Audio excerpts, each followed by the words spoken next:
কোনো নিরীহ মানুষ যেন হয়রানির শিকার না হয়। নবনিযুক্ত আইজিপি পুলিশের মহাপরিদর্শক আইজিপি বাহরুল আলম বলেছেন, ৫ই আগস্টের পরবর্তী সময়ে দায়ের করা মামলাগুলো যথাযথভাবে তদন্ত করতে হবে। কোনো নিরীহ মানুষকে হয়রানি করা যাবে না। নিরীহ কারো নামে মামলা করা হলেও যথাযথ আইনি প্রক্রিয়ার মাধ্যমে তা প্রত্যাহারের ব্যবস্থা করতে হবে। গত ৩ মাসে জ্বালানি খাতে সাশ্রয় হয়েছে ৩৭০ কোটি টাকা, বলেন জ্বালানি উপদেষ্টা। গত ১৬ বছরে আওয়ামীপন্থী ব্যবসায়ীদের দাপটে জ্বালানি খাত দুর্নীতির আখড়াতে পরিণত হয়ে গিয়েছিল। তবে এখন থেকে স্বজনপ্রীতি নয়, বরং প্রতিযোগিতার ভিত্তিতে ব্যবসায়ীদের সুযোগ দেওয়া হবে। বিএনপি যতই চাপ দিক, সংস্কারের উপর ভিত্তি করে নির্বাচন। উপদেষ্টা নাহিদ। অন্তর্বর্তী সরকারের তথ্য ও সম্প্রচার মন্ত্রণালয়ের উপদেষ্টা নাহিদ ইসলাম বলেছেন, সরকার কোনো দলের কাছে নয়, জনগণের আকাঙ্ক্ষার কাছে দায়বদ্ধ। তাই বিএনপি দ্রুত নির্বাচনের জন্য যতই চাপ দিক, সংস্কার কমিশনের কাজের উপর ভিত্তি করে নির্বাচনের দিকে এগোবে সরকার। বন্ধুকে ছটফট করতে দেখে ছুটে যান বন্ধু, প্রাণ গেল দুজনেরই। গাজীপুরের শ্রীপুরে ইসলামিক ইউনিভার্সিটি অব টেকনোলজির শিক্ষার্থীদের পিকনিকের দোতলা বাস রাস্তায় থাকা তারের সাথে লাগার ফলে প্রথম বিদ্যুতায়িত হন মাহিন। বন্ধুকে ছটফট করতে দেখে ছুটে যান সাকিব।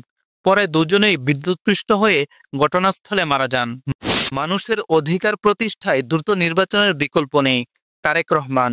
চুয়াডাঙ্গা টাউন ফুটবল মাঠে বিএনপি সম্মেলনে প্রধান অতিথির বক্তব্যে ভার্চুয়ালি তারেক জিয়া এসব কথা বলেন।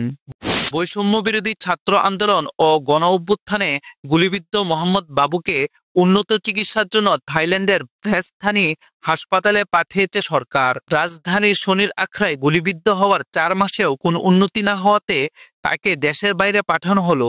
সঙ্গে রয়েছে তার বোন সুবর্ণা। আমাকে স্যার বলে ডাকবেন না, উপদেষ্টা নাহিদ। সরকারি বিজ্ঞান কলেজের এক অনুষ্ঠানে প্রধান অতিথি হিসেবে কলেজের ছাত্রছাত্রীদের উদ্দেশ্যে উপদেষ্টা বলেন, আমাকে স্যার বলার দরকার নেই, আমি আপনাদের ভাই। গণ অভ্যুত্থানের মতো কাঁধে কাঁধ মিলিয়ে একসঙ্গে এগিয়ে যাব। ভুল করলে শুধরে দেবেন। যদি জাতির প্রয়োজন পড়ে আবারও আমরা একসাথে রাস্তায় নামব। সংবিধানে তত্ত্বাবধায়ক সরকার ও রাজনৈতিক দল নিষিদ্ধের বিধান চান আন্দালিব পার্থ। তত্ত্বাবধায়ক সরকার ব্যবস্থা সংবিধানে অবশ্যই ফিরানো উচিত বলে মন্তব্য করেন বাংলাদেশ জাতীয় পার্টির চেয়ারম্যান আন্দালিব পার্থ। তিনি বলেছেন, তত্ত্বাবধায়ক সরকার ব্যবস্থা ছাড়া সুষ্ঠু নির্বাচন সম্ভব নয়। এছাড়া গণহত্যাকারী সংগঠনকে নিষিদ্ধের আইন প্রণয়ন করতে হবে। পলাতক পুলিশ সদস্যের বেতন বন্ধ, গ্রেফতারের টিম গঠন। গত ৫ই আগস্টের পর থেকে পলাতক পুলিশ সদস্যের বেতন বন্ধ করে দিয়েছে পুলিশ সদর দফতর। একই সঙ্গে তাদের বিরুদ্ধে অন্যান্য আইনি ব্যবস্থা গ্রহণের থানায় মামলা করা হচ্ছে। এমনকি তাদের গ্রেফতারে আলাদা টিমও গঠন করেছে পুলিশ।